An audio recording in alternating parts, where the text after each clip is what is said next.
ವೀಕ್ಷಕರೇ ನಮಸ್ಕಾರ, ನ್ಯೂಸ್ 18ಗೆ ಸ್ವಾಗತ.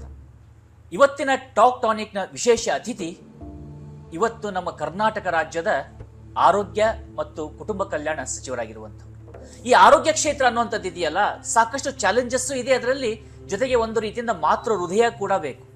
ಕೇವಲ ಅದನ್ನು ಕಠಿಣವಾಗಿ ನೋಡೋದಕ್ಕೂ ಆಗೋದಿಲ್ಲ, ಹಾಗಂತೇಳಿ ಈಸಿಯಾಗಿ ಬಿಡೋದಕ್ಕೂ ಸಾಧ್ಯ ಆಗೋದಿಲ್ಲ. ಅಂಥ ಒಂದು ಚಾಲೆಂಜಿಂಗ್ ಆಗಿರ್ತಕ್ಕಂತಹ, ಸವಾಲು ಇರ್ತಕ್ಕಂಥ ಈ ಒಂದು ಕೆಲಸವನ್ನ ಅಥವಾ ಈ ಒಂದು ಕರ್ತವ್ಯದಲ್ಲಿ ಕಳೆದ 2 ವರ್ಷಗಳಲ್ಲಿ ಅಗಾಧವಾದಂತಹ ಸಾಧನೆಗಳು.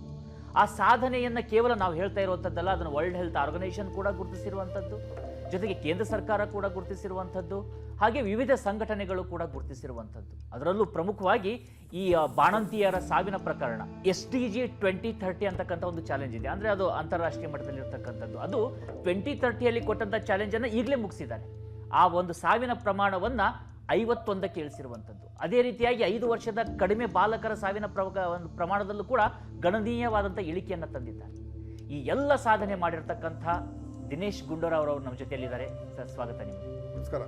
2 ವರ್ಷದಲ್ಲಿ ಸಾಧಿಸಿದ್ದು ಸಾಕಷ್ಟಿದೆ, ಸಾಧಿಸಬೇಕಾಗಿರುವಂಥದ್ದು ಕೂಡ ಸಾಕಷ್ಟಿರುವಂಥದ್ದು. ನಿಮ್ಮ ಪ್ರಕಾರ ನಿಮ್ಮನ್ನು ನೀವೇ ಇವ್ಯಾಲ್ಯೂಟ್ ಮಾಡ್ಕೊಳ್ಳೋದಾದ್ರೆ ಈ 2 ವರ್ಷ ಹೇಗೆ? 2 ವರ್ಷ, ಯಾಕಂದರೆ ಈ ಆರೋಗ್ಯ ಇಲಾಖೆ ಇದು ಬಹಳ ದೊಡ್ಡ ಇಲಾಖೆ ಇದು, ಮತ್ತು ಇಡೀ ರಾಜ್ಯಕ್ಕೆ ಪ್ರತಿಯೊಬ್ಬರಿಗೂ ಕೂಡ ಸಂಬಂಧಪಟ್ಟಿರ್ತಕ್ಕಂಥದ್ದು. ಒಂದು ಮಗುವಿಂದ ಹಿಡಿದು ಕೊನೆ ವಯಸ್ಸಿರುವವರೆಗೂ ಅವರ ಆರೋಗ್ಯ ಇಲಾಖೆಗೆ ಯಾವುದೋ ಒಂದು ಸಂದರ್ಭದಲ್ಲಿ ಅವಶ್ಯಕತೆ ಇರ್ತದೆ. ಆದ್ದರಿಂದ ಇದನ್ನು ಮೊದಲು ಸ್ವಲ್ಪ ಅರ್ಥ ಮಾಡ್ಕೊಳ್ಳೋದು ಕೂಡ ನಮಗೆ ಸ್ವಲ್ಪ ಸಮಯ ಬೇಕಾಗ್ತದೆ, ಅದು ಕೂಡ ಇತ್ತು. ಆದರೆ ಇದರಲ್ಲಿ ನಾವು ಬಂದ ಮೇಲೆ ಎಲ್ಲೆಲ್ಲಿ ನೈಜ ಸಮಸ್ಯೆಗಳು ಏನಿದೆ ಮತ್ತು ಯಾವ ನಮ್ಮ ಒಂದು ಮುಖ್ಯ ಜವಾಬ್ದಾರಿ ಏನು, ಯಾವ ವಿಷಯದ ಬಗ್ಗೆ ನಾವು ಹೆಚ್ಚು ಗಮನ ಕೊಡಬೇಕು, ಯಾವ್ದು ನಾವು ಅವಶ್ಯಕತೆ ಯಾವುದು, ಇದನ್ನೆಲ್ಲವನ್ನು ಕೂಡ ನಾವು ಒಂದು ಪತ್ತೆ ಹಚ್ಚಿ ನಾವು ಅದರ ಮೇಲೆ ಕೇಂದ್ರೀಕೃತವಾಗಿ ಕೆಲಸ ಮಾಡಿದ್ದೀವಿ. ಮತ್ತು ಖಂಡಿತ ನನಗೆ 2 ವರ್ಷ ಮಾಡಿರ್ತಕ್ಕಂಥ ಕೆಲಸ ಭಾಳ ತೃಪ್ತಿ ತಂದಿದೆ. ಇನ್ನೂ ಮಾಡಬೇಕಾಗಿರೋದಂತೂ ಇದು ಭಾಳಷ್ಟಿದೆ, ಯಾಕಂದರೆ ಇದು ನಿರಂತರ ಇದು. ಯಾಕೆ ಇನ್ನೂ ನಾವು ಸುಧಾರಣೆ ಮಾಡ್ಕೊಳ್ಳೋದಕ್ಕೆ, ಇನ್ನೂ ಉತ್ತಮ ದರ್ಜೆಗೆ ಹೋಗ್ತಕ್ಕಂಥದ್ದಕ್ಕೆ ಅವಕಾಶಗಳು ಇದ್ದೇ ಇದೆ. ಆದರೆ ಎಲ್ಲೊಂದು ಕಡೆ ನಾವು ಸಾಕಷ್ಟು ಹೊಸ ಬದಲಾವಣೆಗಳು, ಹೊಸ ನೀತಿಗಳು, ಹೊಸ ಸುಧಾರಣೆಗಳು ಇಲಾಖೆ ಆಡಳಿತ ವ್ಯವಸ್ಥೆಯಲ್ಲಿ ಮತ್ತು ಬೇರೆ ಬೇರೆ ಏನು ಸೇವೆಗಳು ನೀಡ್ತಕ್ಕಂಥದ್ರಲ್ಲಿ ಎಲ್ಲ ಥರಲ್ಲೂ ಕೂಡ ಮಾಡೋದಕ್ಕೆ ಸಾಧ್ಯ ಆಗಿದೆ. ಅದರಿಂದ ನನಗೆ ಭಾಳ ಸಂತೋಷ ಆಗಿದೆ ಮತ್ತು ತೃಪ್ತಿನೂ ಕೂಡ ಆಗಿದೆ. ಅಲ್ಲ, ನನಗೆ ನೋಡ್ತಾ ಹೋಗೋದಾದರೆ ಒಂದು ಕಡೆಯಿಂದ ಪೇಷಂಟ್ ಸೇಫ್ಟಿ ಮತ್ತು ಆಕ್ಸೆಸ್ ವಿಚಾರಕ್ಕೆ ಸಂಬಂಧಪಟ್ಟ ಆಗಿರ್ಬೋದು, ಇನ್ನು ಆಶಾಕಿರಣ ಪ್ರೋಗ್ರಾಮ್, ಅದೇ ರೀತಿಯಾಗಿ ಗೃಹ ಆರೋಗ್ಯ ಸ್ಕೀಮ್, ಟೆನೆಕ್ಟೆ ಪ್ಲಸ್ ಇಂಜೆಕ್ಷನ್ ಅಂದರೆ ನಮ್ಮ ಡಾಕ್ಟರ್ ಪುನೀತ್ ರಾಜ್ಕುಮಾರ್ ಹೃದಯ ಜ್ಯೋತಿ ಸ್ಕೀಮಲ್ಲಿ, ಅದೇ ರೀತಿಯಾಗಿ ಆಪರೇಷನಲ್ ಎಫಿಷಿಯನ್ಸಿ, ಹೀಗೆ ನೋಡ್ತಾ ಹೋಗೋದಾದರೆ ಸಾಕಷ್ಟು ನೂತನವಾಗಿರ್ತಕ್ಕಂಥ ಯೋಜನೆಗಳನ್ನ ಇಂಟ್ರೊಡ್ಯೂಸ್ ಮಾಡಿದ್ರಿ. ಇದಕ್ಕೆ ಸ್ಫೂರ್ತಿಯಾಗಿದ್ದೇನು? ಯಾಕೆ ಇದನ್ನು ಮಾಡಬೇಕನ್ನಿಸ್ತು? ಇಲ್ಲ ನೋಡಿ, ಈಗ ಗೃಹ ಆರೋಗ್ಯ ನಮ್ಗೆ ಯಾಕೆ ನನಗೆ ಮುಖ್ಯ ಆಯಿತು ಅಂತ ಹೇಳಿದ್ರೆ, ಈ ಒಂದು ಪ್ರಿವೆಂಟಿವ್ ಮೆಡಿಸಿನ್ ಅಂತ ಹೇಳ್ತೀವಿ, ಪ್ರಿವೆಂಟಿವ್ ಹೆಲ್ತ್ ಅಂತ ಹೇಳ್ತೀವಿ, ಅಂದರೆ ತಡೆಗಟ್ಟಿಸ್ತಕ್ಕಂಥ ಒಂದು ಆರೋಗ್ಯದ ವ್ಯವಸ್ಥೆ. ಈಗ ಆರೋಗ್ಯ ಕೆಟ್ಟ ನಂತರ ಗುಣಪಡಿಸೋದು ಅದೊಂದು ಕಡೆ, ಅದು ಖಂಡಿತ ನಾವು ಮಾಡಬೇಕಾಗ್ತದೆ. ಯಾರಿಗಾದರೂ ಒಂದು ಕಾಯಿಲೆ ಬಂತು, ರೋಗ ಬಂತು, ತೊಂದರೆ ಆಯಿತು, ನಾವು ಅವ್ರಿಗೆ ಔಷಧಿ ಕೊಡಬೇಕು, ಚಿಕಿತ್ಸೆ ನೀಡಬೇಕು, ಅದೆಲ್ಲ ಇರ್ತದೆ. ಅದು ನಾವು ಮಾಡ್ತೀವಿ, ಸರ್ಕಾರಿ ವ್ಯವಸ್ಥೆಯಲ್ಲಿ ಮಾಡ್ತೀವಿ, ಖಾಸಗಿ ವ್ಯವಸ್ಥೆಗಳು ಕೂಡ ಇರ್ತದೆ. ಅನೇಕ ನರ್ಸಿಂಗ್ ಹೋಮ್ಗಳಿದೆ, ಆಸ್ಪತ್ರೆಗಳಿದೆ, ಪ್ರೈವೇಟ್ ಇದೆ, ಎಲ್ಲ ಥರನೂ ಇದೆ, ಕಾರ್ಪೊರೇಟ್ ಹಾಸ್ಪಿಟಲ್ಸು ಕೂಡ ಇದೆ. ಆದರೆ ಅದು ಕ್ಯೂರೇಟಿವ್ ಮೆಡಿಸಿನ್ ಅಂತ ಹೇಳ್ತೀವಿ, ಅಂದರೆ ಆರೋಗ್ಯ ಕೆಟ್ಟ ನಂತರ ಗುಣಪಡಿಸುವಂಥದ್ದು. ಪ್ರಿವೆಂಟಿವಲ್ಲಿ ಇದು ಬೇರೆಯವ್ರು ಯಾರೂ ಮಾಡಲ್ಲ, ಖಾಸಗಿಯವರು ಬಂದು ಪ್ರಿವೆಂಟಿವ್ ಮೆಡಿಸಿನಲ್ಲಿ ಗಮನ ಕೊಡೋಲ್ಲ, ಅವ್ರಿಗೇನು ಅದರಲ್ಲಿ ಆಸಕ್ತಿ ಇರೋದಿಲ್ಲ, ಅದರಲ್ಲಿ ಲಾಭವೂ ಕೂಡ ಇಲ್ಲ ಅವ್ರಿಗೆ. ಕೆಲವು NGOಸು, ಫೌಂಡೇಶನ್ಸು ಅವ್ರು ಸ್ವಲ್ಪ ಮಟ್ಟಿಗೆ ಮಾಡ್ತಾರೆ. ಆದರೆ ಇದು ನಮ್ಮ ಜವಾಬ್ದಾರಿ ಹೆಚ್ಚು, ಜನರಿಗೆ ಆರೋಗ್ಯದ ವಿಚಾರದ ಬಗ್ಗೆ ತಿಳುವಳಿಕೆ ಹೇಳುವಂಥದ್ದು ಮತ್ತು ಅವರಿಗೆ ಮೊದಲೇ ಅದನ್ನು ಪತ್ತೆ ಹಚ್ಚುವಂಥ ಕೆಲಸ. ಅದಕ್ಕೆ ಗೃಹ ಆರೋಗ್ಯ ಯೋಜನೆ ನಾವು ಏನು ತೊಗೊಂಬಂದಿದ್ದೇವೆ, ಈಗೆಲ್ಲ ಜಿಲ್ಲೆಗಳ ಅನುಷ್ಠಾನ ಆಗ್ತಾ ಉಂಟು ಕಳೆದ 4-5 ತಿಂಗಳಿಂದ. ಇದು ಈಗ ಪ್ರತಿ ಮನೆಗೂ ಭೇಟಿ ಕೊಟ್ಟು ಅವರಿಗೆ PP ಇದೆಯಾ, ಸಕ್ಕರೆ ಕಾಯಿಲೆ ಇದೆಯಾ ಅಂತ 1-2 ಪ್ರಮುಖ. ಇನ್ನೊಂದು ಮಹಿಳೆಯರಿಗೆ ಸ್ತನ ಕ್ಯಾನ್ಸರ್ ಇರ್ಬೋದು, ಅವ್ರ ಗರ್ಭಕಂಠದ ಕ್ಯಾನ್ಸರ್ ಇರ್ಬೋದು, ಅಥವಾ ಬಾಯಿಯ ಕ್ಯಾನ್ಸರನ್ನು ಅಂದರೆ ಸ್ಕ್ರೀನ್ ಮಾಡುವಂಥದ್ದು, ಅದನ್ನು ಮಾಡ್ತಕ್ಕಂಥದ್ದಕ್ಕೆ. ಆಮೇಲೆ ಅವರ ಈ ಕಿಡ್ನಿ ಡಿಸೀಸ್ ಅಂತ ಹೇಳ್ತೀವಿ, ಕ್ರಾನಿಕ್ ಕಿಡ್ನಿ ಡಿಸೀಸ್, ಅದರಲ್ಲೇ ಲಕ್ಷಣಗಳಿದೆಯಾ ಇಲ್ವಾ, ಫ್ಯಾಟಿ ಲಿವರ್ ಅಂತ ಹೇಳ್ತೀವಿ, ಅದರ ಲಕ್ಷಣಗಳಿದೆಯಾ ಇಲ್ವಾ, ಮತ್ತು ಮಾನಸಿಕ ರೋಗಗಳು, ಅದರ ಲಕ್ಷಣಗಳಿದೆಯಾ ಇಲ್ವಾ, ಈ ಥರದ್ದು ಕೆಲವು ಒಂದು 14 ಮಾನದಂಡ ತೊಗೊಂಬಂದಿದ್ದೀವಿ. ಅಂದರೆ ನಮ್ಮವರು ಆಶಾ ಕಾರ್ಯಕರ್ತರು ಅಥವಾ ನಮ್ಮ ANMಗಳು PHCOಗಳು ಏನು ನಾವು ಹೇಳ್ತೀವಿ ಅವ್ರುಗಳು ಹೋದಾಗ ಇದನ್ನೆಲ್ಲ ತಪಾಸಣೆ ಮಾಡಿ ಅವ್ರಿಗೆ ಯಾವ ಥರ ಟ್ರೀಟ್ಮೆಂಟ್ ಕೊಡಬೇಕು ಅಂತ ನಾವು ಮೊದಲೇ ಪತ್ತೆ ಹಚ್ಚಿದ್ರೆ ಒಂದು ನಿಯಂತ್ರಣ ಮಾಡ್ಬೋದು. ಅನೇಕ ಜನರಿಗೆ BP ಶುಗರ್ ಇದ್ದರೂ ಕೂಡ ಗೊತ್ತಿರೋದಿಲ್ಲ, ಗೊತ್ತಿದ್ದರೂ ಕೂಡ ಔಷಧಿ ತೊಗೊಳ್ಳೋದು. ನಾವೇನು ನಮ್ಮ ಕಾರ್ಯಕ್ರಮ ಮಾಡಿದ್ವಿ ಅಂತ ಹೇಳಿದ್ರೆ, ಒಂದು ಇದೆಯಾ ಇರುವಂಥ ದೃಢೀಕರಣ, ಆಮೇಲೆ ನಿರಂತರವಾಗಿ ಅವ್ರಿಗೆ ಔಷಧಿ ಕೊಡ್ತೀವಿ. ಅವ್ರ ಜೀವನ ಪರ್ಯಂತ ಅವ್ರಿಗೆ ಉಚಿತವಾಗಿ ಔಷಧಿ ಕೊಡ್ತೀವಿ. ಯಾಕಂದರೆ ಕಂಟ್ರೋಲ್ ಇಟ್ಕೊಂಡ್ರೆ ಮುಂದೆ ಕಿಡ್ನಿ ಸಮಸ್ಯೆ ಬರಲ್ಲ, ಅಂದರೆ ಕಮ್ಮಿ ಆಗ್ತದೆ. ಕಿಡ್ನಿ ಡಯಾಲಿಸಿಸ್ಗೆ ಹೋಗುವಂಥದ್ದು ಇರ್ಬೋದು, ಕ್ಯಾನ್ಸರ್ಗಳಿರ್ಬೋದು, ಹೃದಯಾಘಾತಗಳಿರ್ಬೋದು, ಇದೆಲ್ಲ ಕೂಡ BP ಶುಗರ್ ಕಂಟ್ರೋಲ್ ಮಾಡಿದ್ರೆ ಅರ್ಧ ಕಂಟ್ರೋಲ್ ಮಾಡ್ದಂಗೆ. ಮತ್ತು ಜೀವನ ಶೈಲಿ, ಆರೋಗ್ಯ, ನಮ್ಮ ಆಹಾರದ ವ್ಯವಸ್ಥೆ ಅದೆಲ್ಲ ಅದು ಸೇರಿಕೊಡ್ತದೆ. ಸೊ ಇದ್ರ ಬಗ್ಗೆ ನಾನು ಗಮನ ಕೊಡಬೇಕು ಅಂತ ಒಂದು. ಸೊ ಇದರಲ್ಲಿ ಸ್ವಲ್ಪ ಖರ್ಚಾದರೂ ಕೂಡ ಈಗ, ಆದರೆ ಲಾಂಗ್ ಟರ್ಮಲ್ಲಿ ನಮ್ಗೆ ಉಳಿತಾಯ ಆಗ್ತದೆ. ಯಾಕಂದರೆ ನಮ್ಮ ಆರೋಗ್ಯ ಚೆನ್ನಾಗಿದ್ದಾಗ ನಾವು ಅವ್ರ ಮೇಲೆ ಹೆಚ್ಚು ಖರ್ಚು ಮಾಡಬೇಕಾಗಿಲ್ಲ. ಸೊ ಅದು ಒಂದು. ಅದಕ್ಕೆ ಗೃಹ ಆರೋಗ್ಯ ಇವತ್ತು ನನ್ನ ಪ್ರಕಾರ ಮಹತ್ವಾಕಾಂಕ್ಷೆಯ ಯೋಜನೆ ಇದು. ಮತ್ತು ಇದು ನಮಗೆ ಸದ್ಯದಲ್ಲೇ ಇದರ ಫಲಿತಾಂಶ ಸಿಗೋದಿಲ್ಲ, ಆದರೆ ದೀರ್ಘಾವಧಿಯಲ್ಲಿ ಇದು ನಿರಂತರವಾಗಿ ನಾವು ಮಾಡ್ಕೊಂಡು ಹೋದರೆ ನಮ್ಮ ಸಮಾಜದಲ್ಲಿ ಆರೋಗ್ಯದ ಸ್ಥಿತಿಗತಿ ಉತ್ತಮ ಆಗ್ತದೆ. ಅದೇ ರೀತಿ ಈಗ ನೀವು ನೋಡಿರ್ಬೋದು, ಪುನೀತ್ ರಾಜ್ಕುಮಾರ್ ಹೃದಯ ಜ್ಯೋತಿ ಯೋಜನೆ. ಈಗ ಅನೇಕ ಜನರಿಗೆ ಅವರು ಹಾರ್ಟ್ ಅಟ್ಯಾಕ್ಗಳು ಆಗ್ತದೆ. ಆದಾಗ ಅವರು ಆಸ್ಪತ್ರೆಗೆ ಹೋಗೋಷ್ಟೊತ್ತಿಗೆ ತೀರ್ಕೊಂಡ್ಬಿಡ್ತಾರೆ. ಅವ್ರಿಗೆ ಎದೆ ನೋವು ಬಂತು, ಆಸ್ಪತ್ರೆಗೆ ಹೋಗ್ತಾರೆ, ಅಲ್ಲಿ ಅವ್ರಿಗೆ ಸರಿಯಾಗಿ ಡಯಾಗ್ನೈಸ್ ಆಗೋದಿಲ್ಲ. ಯಾವುದೋ ಒಂದು ತಾಲೂಕು ಆಸ್ಪತ್ರೆಗೆ ಹೋದರೆ ಅಲ್ಲಿ, ಅಥವಾ ನಮ್ಮ ಸಮುದಾಯ ಆರೋಗ್ಯ ಕೇಂದ್ರಕ್ಕೆ ಹೋದರೆ ಸರಿಯಾಗಿ ಗೊತ್ತಾಗೋದಿಲ್ಲ. ಆಮೇಲೆ ಅವ್ರನ್ನ ನಾವು ಬೇರೆ ಆಸ್ಪತ್ರೆಗೆ ರೆಫರ್ ಮಾಡ್ತೀವಿ. ಅವ್ರು ಹೋಗೋಷ್ಟೊತ್ತಿಗೆ ಹೆಚ್ಚು ಕಡಿಮೆ ಆಗೋಗ್ತದೆ, ಅಥವಾ ಲೇಟಾಗಿ ಹೋಗ್ತಾರೆ. ಈಗ ನಾವೇನು ಮಾಡಿದ್ದೀವಿ ಅಂತ ಹೇಳಿದ್ರೆ, ಆರ್ಟಿಫಿಷಿಯಲ್ ಇಂಟೆಲಿಜೆನ್ಸ್ ಉಪಯೋಗಿಸಿದ್ದೀವಿ, AI. ಅದ್ರ ಮುಖಾಂತರ ಯಾವುದೇ ಒಂದು ECGಯನ್ನು ನಮ್ಮ ಯಾರು ಹೃದಯ ನೋವಿದೆ ಅಥವಾ ಸುಸ್ತಾಗ್ತದೆ ಬಂದಾಗ ECG ಮಾಡಿಸಿದಾಗ ಅದು ತಕ್ಷಣ ನಮ್ಮ ಬೆಂಗಳೂರಲ್ಲಿರುವಂಥ ಒಂದು ಕೇಂದ್ರಕ್ಕೆ ಬರ್ತದೆ. ಅದು AI ಮುಖಾಂತರ ಪರಿಶೀಲನೆ ಆಗ್ತದೆ.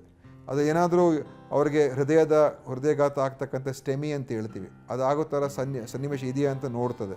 ಆ ಥರ ಇದ್ದರೆ ಒಂದು ಉನ್ನತ ಡಾಕ್ಟ್ರಿಗೆ ಅವಾಗ ತೋರಿಸ್ತಾರೆ, ಕಾರ್ಡಿಯಾಲಜಿಸ್ಟ್, ಅವ್ರು ನೋಡ್ತಾರೆ. ಅವ್ರು ನೋಡ್ಬಿಟ್ಟು ಹೌದು ಇವರಿಗೆ ತಕ್ಷಣಕ್ಕೆ ಟ್ರೀಟ್ಮೆಂಟ್ ಬೇಕು ಅಂತ ಅನಿಸಿದ್ರೆ, ಕ್ಲಾಟ್ ಆಗಿದ್ದರೆ ನಾವು ಅಲ್ಲೇ ಒಂದು ಇಂಜೆಕ್ಷನ್ ಕೊಡ್ತೀವಿ, ಟೆನೆಕ್ಟಪ್ಲೇಸ್ ಅಂತ. ತಕ್ಷಣಕ್ಕೆ ಕೊಟ್ಟರೆ ಆ ಕ್ಲಾಟು ಕರಗುತ್ತೆ.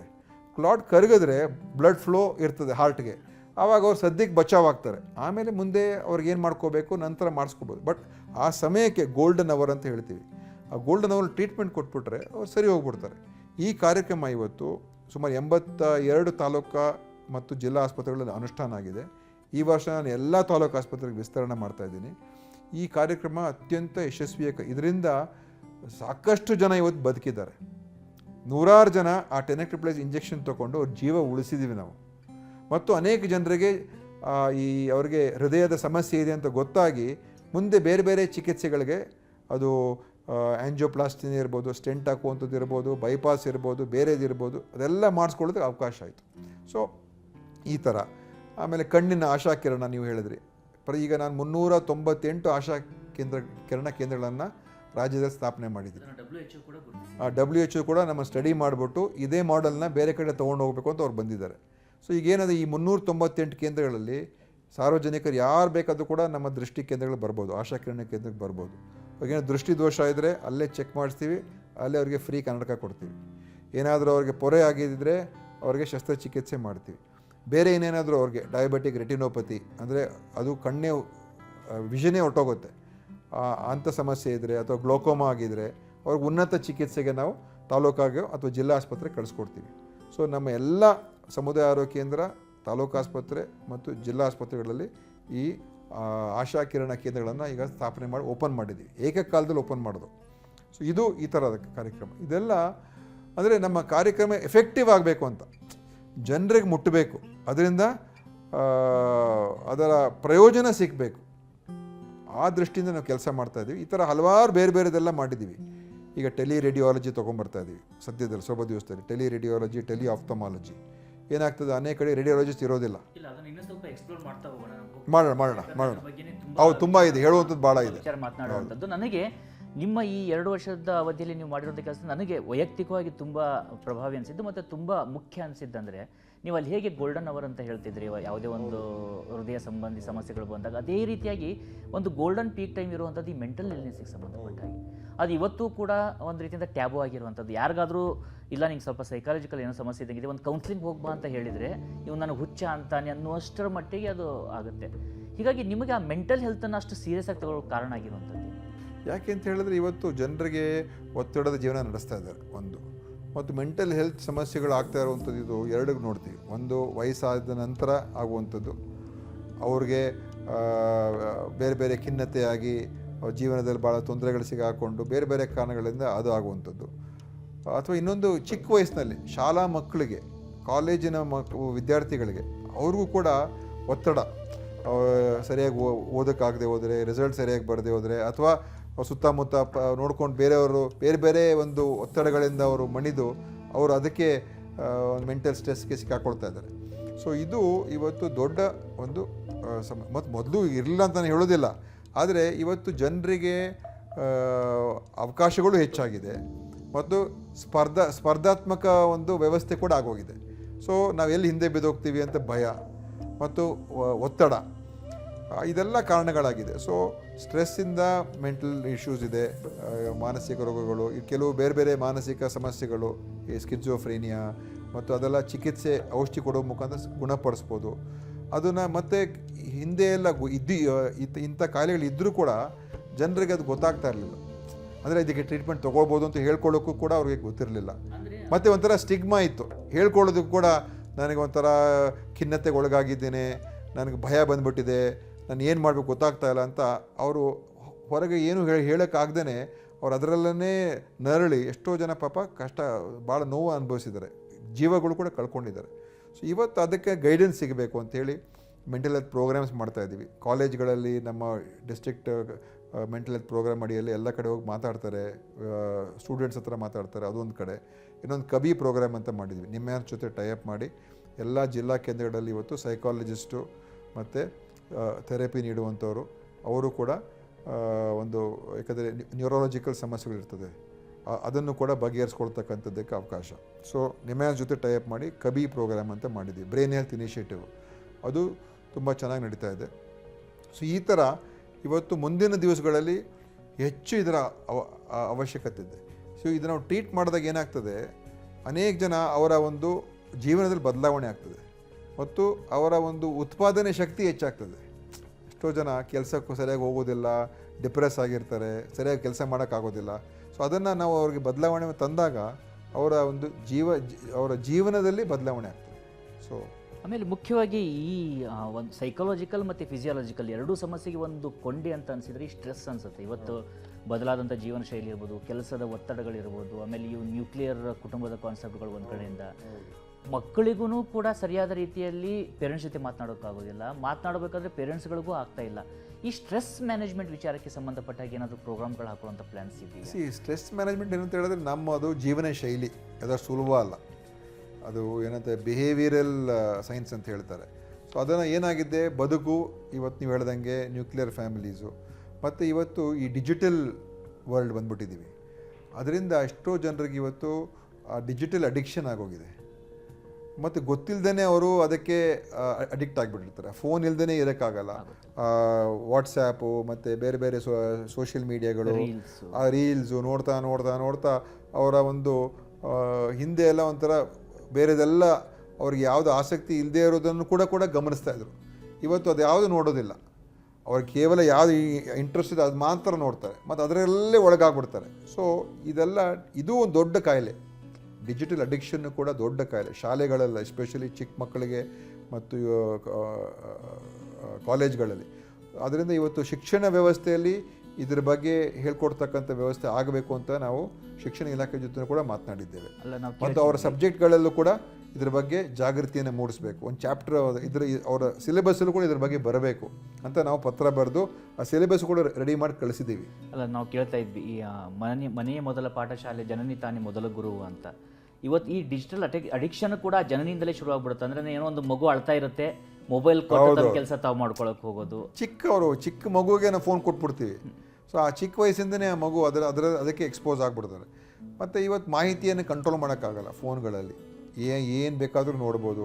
ಸೊ ಚಿಕ್ಕ ವಯಸ್ಸಿಗೆ ಮಕ್ಕಳಿಗೆ ಯಾವುದನ್ನು ನೋಡಬಾರ್ದು, ಯಾವುದ್ರ ಬಗ್ಗೆ ಸ್ವಲ್ಪ ಅವ್ರಿಗೆ ಇನ್ನೂ ಮೆಚ್ಯೂರ್ ಆಗಿರೋದಿಲ್ಲ. ಆ ಮೆಚ್ಯೂರಿಟಿ ಬರೋದಕ್ಕಿಂತ ಮುಂಚೆನೇ ಅದಕ್ಕೆಲ್ಲ ಅವ್ರು ಎಕ್ಸ್ಪೋಸ್ ಆದಾಗ ಆವಾಗ ಅದೊಂಥರ ಅವರಲ್ಲಿ ಈ ಸಮತೋಲನ ಕಳ್ಕೊಂಬಿಡ್ತಾರೆ ಮಕ್ಕಳು.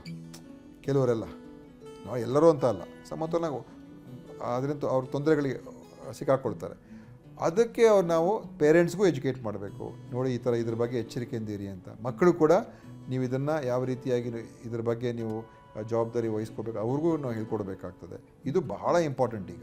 ಸೊ ಅದನ್ನು ನಾವು ನಮ್ಮ ಕಡೆ ನಮ್ಮ ವ್ಯಾಪ್ತಿಗೆ ಅಷ್ಟೊಂದು ನಾವು ನಮ್ಮ ಹತ್ರ ಅಷ್ಟೊಂದು ಸಿಬ್ಬಂದಿಗಳು ಕೂಡ ಇಲ್ಲ, ಎಲ್ಲ ಮಾಡೋಕ್ಕೆ ಸಾಧ್ಯ ಆಗುತ್ತೆ ಹೇಳೋಕ್ಕಾಗಲ್ಲ. ಆದರೆ ಶಿಕ್ಷಣ ಇಲಾಖೆಯಲ್ಲಿ ಅವರು ಅದನ್ನು ತೊಗೊಂಡು ಬರಬೇಕು ಅಂತ ನಾವು ಅವ್ರ ಜೊತೆ ಹೇಳ್ತಾ ಇರ್ತಕ್ಕಂಥದ್ದು.